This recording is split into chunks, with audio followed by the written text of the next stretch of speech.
Hello friends, welcome to all government jobs Telugu. ఈ రోజు మరొక గవర్నమెంట్ జాబ్ నోటిఫికేషన్‌తో మీ ముందుకొచ్చానండి. ఇదొక కేంద్ర ప్రభుత్వ రంగ సంస్థ అనమాట. దీని నుంచి డైరెక్ట్ రిక్రూట్‌మెంట్ బేస్‌లో వేకెన్సీస్ అన్నీ రిలీజ్ అయ్యాయన్నమాట. యాక్చువల్‌గా మన ఛానెల్‌లో ఇప్పటి వరకు ఓన్లీ డైరెక్ట్ రిక్రూట్‌మెంట్ బేస్‌లో రిలీజ్ అయిన వేకెన్సీస్ మాత్రమే అప్‌లోడ్ చేయడం జరిగిందండి. అంటే మనకి ప్రభుత్వ రంగ సంస్థల నుంచి ఔట్‌సోర్సింగ్, కాంట్రాక్ట్ జాబ్స్ కూడా మనకి నోటిఫికేషన్స్ రిలీజ్ అవుతున్నాయి. బట్ మన ఛానెల్‌లో ఈ ప్రభుత్వ రంగ సంస్థ నుంచి రిలీజ్ అయిన అంటే డైరెక్ట్ రిక్రూట్‌మెంట్ బేస్‌లో రిలీజ్ అయిన వేకెన్సీ నోటిఫికేషన్స్ మాత్రమే అప్‌లోడ్ చేయడం జరుగుతుందనమాట. అన్నీ కూడా permanent government job vacancy notifications మాత్రమే అప్‌లోడ్ చేస్తున్నాం. మీకు ఇన్ఫర్మేషన్ కూడా ఇస్తున్నాననమాట. సో, ఇంకా ఎవరైనా ఛానెల్‌ని సబ్స్క్రైబ్ చేసుకున్నట్టయితే వెంటనే సబ్స్క్రైబ్ చేసుకోండి. ఛానెల్ నుంచి మీకు రెగ్యులర్‌గా జాబ్ అప్డేట్స్ అన్నీ కూడా వస్తాయి. పర్మనెంట్ గవర్నమెంట్ జాబ్ అప్డేట్స్ అన్నీ కూడా మీకు రెగ్యులర్‌గా వస్తాయి. అండ్ అలానే మనకు వాట్సాప్ అండ్ టెలిగ్రామ్ ఛానెల్ కూడా ఉన్నాయి. లింక్ డిస్క్రిప్షన్‌లో పెట్టాను. దాంట్లో కూడా జాయిన్ అవుతే మీకు అక్కడి నుంచి కూడా మీకు రెగ్యులర్‌గా జాబ్ అప్డేట్స్ అన్నీ కూడా వస్తాయన్నమాట. అండ్ ఫర్దర్‌గా మనం డీటెయిల్స్‌లోకి వెళ్ళే ముందు చిన్న రిక్వెస్ట్ అండి. వీడియో చూసే ప్రతి ఒక్కరు కూడా వీడియోకి ఒక లైక్ కొట్టి తర్వాత మీరు వీడియోని కంటిన్యూ చేయండి. మీరు వీడియోని లైక్ కొడితే నాకు కొంచెం సపోర్ట్ ఇచ్చినట్టు ఉంటది. ఇలాంటి మరిన్ని జాబ్ నోటిఫికేషన్స్ మీ ముందుకు తీసుకురావడానికి. ఇంకా మనం లేట్ చేయకుండా డీటెయిల్స్‌లోకి వెళ్తే ఎక్కడి నుంచి ఈ నోటిఫికేషన్ అంటే మీకు సంగీత నాటక అకాడమీ అన్నమాట. National Academy of Music, Dance and Drama. ఈ అకాడమీ ఏంటి అంటే మనకి Ministry of Culture, Government of India అండర్‌లో వర్క్ అవుతుందన్నమాట. ఓకేనా? దీని నుంచి మనకి టోటల్‌గా డైరెక్ట్ రిక్రూట్‌మెంట్ బేసిస్‌లో టోటల్‌గా 6 కేటగిరీ పొజిషన్‌కి వేకెన్సీస్ రిలీజ్ అయ్యాయి. ఓకేనా? Deputy secretary, stenographer, recording engineer, assistant, అలాగే జూనియర్ క్లర్క్, ఎంటీఎస్ టోటల్‌గా 6 కేటగిరీ పొజిషన్‌కి వేకెన్సీస్ రిలీజ్ అయ్యాయి. ఇందులో మనకి ఈ జూనియర్ క్లర్క్ అలాగే ఎంటీఎస్ ఈ 2 కేటగిరీ పొజిషన్స్ మాత్రమే వితౌట్ ఎక్స్‌పీరియన్స్ అన్నమాట. మిగిలినవన్నీ కూడా విత్ ఎక్స్‌పీరియన్స్ పొజిషన్స్. ఎవరైనా విత్ ఎక్స్‌పీరియన్స్ ఉన్నవాళ్ళు అవి చెక్ చేయొచ్చు. అండ్ ఈ 2 కూడా ఈ జూనియర్ క్లర్క్ అనేది group C ministerial position. MTS అనేది group C non ministerial position. Junior క్లర్క్‌కి 3 వేకెన్సీస్ ఉన్నాయి. ఎంటీఎస్‌కి 5 వేకెన్సీస్ ఉన్నాయి. ఓకే. అండ్ ఫర్దర్‌గా చూసుకుంటే పే లెవెల్ అండి. ఈ జూనియర్ క్లర్క్ చూసుకుంటే లెవెల్ 2 19,900 నుంచి 63,200 అంటే మీకు ఈజీగా 40,000 వరకు సాలరీ అనేది ఉంటదనమాట. అండ్ అలానే ఎంటీఎస్ పొజిషన్ చూసుకుంటే దీనికి 18,000 నుంచి 56,900 ఇది కూడా మీకు 35,000-40,000 మధ్యలో మీకు సాలరీ అనేది ఉంటది. మంచి పే స్కేల్ అండి. సో, డెఫినిట్‌గా ఎలిజిబిలిటీ ఉన్న ప్రతి ఒక్కరు యుటిలైజ్ చేసుకోండి. ఈ వెబ్‌సైట్ లింక్‌ని డిస్క్రిప్షన్‌లో పెట్టాను. దానిపై క్లిక్ చేస్తే మీరు డైరెక్ట్‌గా ఈ పేజ్‌లోకి వచ్చి ఇదిగోండి ఇక్కడ హౌ టు అప్లై అని ఉంది కదా! దానిపైన క్లిక్ చేసి మీరు అప్లై చేయొచ్చు. అండ్ ఇక్కడ చూసుకుంటే ఈ జూనియర్ క్లర్క్‌కి కావాల్సిన ఎలిజిబిలిటీ క్రైటీరియా ఏంటనేది కూడా చూద్దాం. ఇదిగోండి జూనియర్ క్లర్క్ కావాల్సిన ఎలిజిబిలిటీ ఏంటంటే ఆల్రెడీ పే స్కేల్ డిస్కస్ చేసాం కదా! 3 వేకెన్సీస్ ఉన్నాయి టోటల్‌గా. ఏజ్ క్రైటీరియా చూసుకుంటే 18-27 ఇయర్స్ మధ్యలో ఉండాలి. ఓకేనా? అండ్ ఎసెన్షియల్ క్వాలిఫికేషన్స్ చూసుకుంటే మీకు 12థ్ క్లాస్ పాస్ అయ్యి ఉండాలన్నమాట. అంటే ఇంటర్మీడియేట్ ఏ బ్రాంచ్‌లో మీకు సర్టిఫికేట్ ఉన్నా సరే మీరు అప్లై చేయొచ్చు. దాంతో పాటు మీకు ఇంగ్లీష్ టైపింగ్ స్పీడ్ ఉండాలండి. 30 words per minute typing speed ఉంటే మీరు హ్యాపీగా ఈ పొజిషన్‌కి అప్లై చేయొచ్చన్నమాట. ఓకేనా? అండ్ ఫర్దర్‌గా ఇంకొక పొజిషన్ ఎంటీఎస్ ఉంది కదా! ఈ ఎంటీఎస్ పొజిషన్ చూసుకుంటే దీనికి కూడా సేమ్ అండి. 18-27 ఇయర్స్ మధ్యలో ఉండాలి age.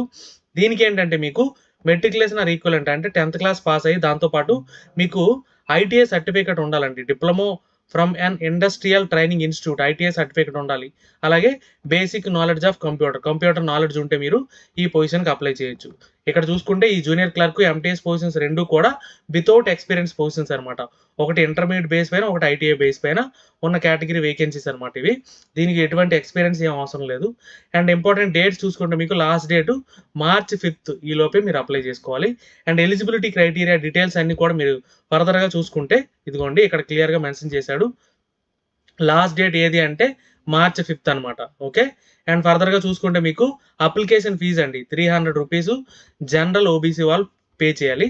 And women, SC, ST, physically handicapped, EWS candidates pay చేయాల్సిన అవసరం లేదు. వాళ్ళకి ఎగ్జామ్షన్ ఉందన్నమాట. ఓకేనా? ఇంకోటేంటంటే ఈ రిక్వైర్డ్ డాక్యుమెంట్స్ అన్నాడు. అంటే ఇవన్నీ కూడా సెల్ఫ్ అటెస్టెడ్ డాక్యుమెంట్స్ అన్నీ కూడా మీరు స్కాన్ చేసి అప్‌లోడ్ చేయాలని చెప్పి మెన్షన్ చేశాడు. Self attested copies of the following documents are required to be uploaded along with the application. అప్లికేషన్‌తో పాటు ఇవన్నీ కూడా అప్‌లోడ్ చేయాలి. ఏవేవంటే date of birth proof, matriculation certificate, మీ క్వాలిఫికేషను, ఎక్స్‌పీరియన్స్ ఉంటే ఎక్స్‌పీరియన్సు, నో అబ్జెక్షను, అలాగే మీ కమ్యూనిటీ సర్టిఫికేట్ ఏదైతే ఉందో అది. దాంతో పాటు మీ రిలాక్సేషన్ సర్టిఫికేట్ ఏదైతే క్లెయిమ్ చేస్తున్నారో అది. ఈ డీటెయిల్స్ అన్నీ కూడా ఈ సర్టిఫికేట్స్ అన్నీ కూడా స్కాన్ చేసి అప్‌లోడ్ చేయాలి. ఓకేనా? అండ్ ఫర్దర్‌గా చూసుకుంటే మీకు సెలక్షన్ క్రైటీరియా అండి. మనం మాట్లాడుకున్న 2 పొజిషన్‌లకి సెలక్షన్ క్రైటీరియా ఎలా ఉంటదో చూద్దాం. Junior clerk. ఈ జూనియర్ క్లర్క్ విషయానికొస్తే టోటల్‌గా మీకు 2 స్టేజెస్‌లో మీకు సెలక్షన్ అనేది ఉంటది. మొదటిది ఏంటంటే రిటన్ ఎగ్జామ్ ఉంటది. 100 మార్క్స్‌కి. ఇందులో మీకేంటంటే ఈ 100 మార్క్స్‌లో మీకు క్వాలిఫైయింగ్ 50 మార్క్స్ అన్నాడు. అంటే అది ఓన్లీ క్వాలిఫైయింగే. మీకు వచ్చిన మార్క్స్ అంటే మాక్సిమం వచ్చిన మార్క్స్ పైన మీకు మెరిట్ బేస్ మీద సెలక్షన్ అనేది ఉంటదనమాట. ఓకేనా? ఈ 100 మార్క్స్ ఎలా డివైడ్ చేశాడంటే 1.5 అవర్స్ డ్యూరేషన్‌లో ఉంటది. 25 marks maths, 25 marks general knowledge, అలాగే 25 మార్క్స్ ఇంగ్లీషు, 25 మార్క్స్ రీజనింగ్. టోటల్‌గా 100 మార్క్స్ ఇలా డివైడ్ చేశాడనమాట. ఇదంతా కూడా 12థ్ స్టాండర్డ్ లెవెల్‌లో ఉంటదనమాట. ఓకేనా? ఎవరైతే క్వాలిఫై అయ్యారో వాళ్ళకేంటంటే టైపింగ్ టెస్ట్ అనేది పెడతారనమాట. Candidate who will obtain qualify marks and maximum 20 times candidates ఈ 60 విల్ బి కాల్డ్. అంటే ఒక పోస్ట్‌కి 20 మందిని తీస్తాడు. వాళ్ళకి టైపింగ్ టెస్ట్ పెడతాడనమాట. ఈ typing test 30 words per minute mandatory ఇది. ఎవరైతే క్వాలిఫై అయ్యారో వాళ్ళకి ఫైనల్ మెరిట్ అనేది మీరు రాసిన ఎగ్జామ్ మీద డిపెండ్ అవుతదనమాట. ఇదిగోండి final selection will be based upon merit in exam subject to qualifying skill test. Skill test ఎవరైతే క్వాలిఫై అయ్యారో వాళ్ళకి మెయిన్ ఎగ్జామ్ ఏదైతే రాసారో దాంట్లో వచ్చిన మెరిట్ మీద సెలక్షన్ అనేది ఉంటది. అండ్ ఎంటీఎస్ పొజిషన్ చూసుకుంటే దీనికి కూడా అంతేనండి. ఓన్లీ ఎగ్జామ్ మాత్రమే ఉంటది. దీనికి సెపరేట్‌గా స్కిల్ టెస్ట్ ఏమీ ఉండదు. ఇందులో మీకు సేమ్ 100 మార్క్స్ 1.5 అవర్స్ డ్యూరేషన్. ఇందులో కూడా సేమ్ అండి. మ్యాథ్స్, ఇంగ్లీషు, అలాగే reasoning, general knowledge. Each team 25 questions ఉంటాయి. టోటల్‌గా 100 క్వెషన్స్ ఉంటాయన్నమాట. 10థ్ స్టాండర్డ్ లెవెల్‌లో ఉంటది. జూనియర్ క్లర్క్ అనేది మీకు 12థ్ స్టాండర్డ్ లెవెల్.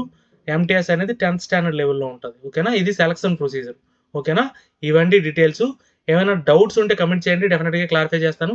వీడియో నచ్చితే లైక్ చేయండి. మీ ఫ్రెండ్స్‌కి షేర్ చేయండి. ఛానెల్‌ని సబ్స్క్రైబ్ చేయడం మర్చిపోకండి. Thank you so much.